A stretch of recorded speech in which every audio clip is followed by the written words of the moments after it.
தமிழ்நாட்டில் உள்ள எல்லாத்துக்கும் சொல்லுவேன், ஒன்னே ஒண்ணுதான். நான் எந்த காரணத்தை கொண்டும் அடித்தடியில இறங்கக்கூடாது, அருவா எடுக்கக்கூடாது, கத்தியுடன் பேசிட்டு இருப்பேன். ஆனா என் சமூகத்தை சேர்ந்தவங்களும் சரி, என் கட்சியை, என்னோட உறுப்பினர்களை, என்னுடைய போராளிகளை, பிஎம்டி போராளிகளை தொடணும், தொட்டு பார்க்கணும் அப்படின்னு நினைச்சீங்கன்னா அதுக்கப்புறம் என்னைய மாதிரி ஒரு ரவுடியை நீங்க உலகத்துல பார்க்க முடியாது.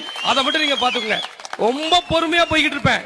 ஒரு மணி அவ்வளவு சிரசு முட்டுகளை கோவத்தை வச்சுக்கிட்டு நான் பொறுமையா போவேன். அதுக்காண்டி என்னோட பிஎம்டி போராளிகளையும் பொறுப்பாளர்களையும் நான் தொட்டுட்டா எசகி ராஜா அருவா எடுக்க மாட்டாரு, கத்தி எடுக்க மாட்டாரு, நம்மளை விட்டுருவாருன்னு கனவுல கூட நினைக்காங்க. புரியுதா உங்களுக்கு? விடமன்னேன்.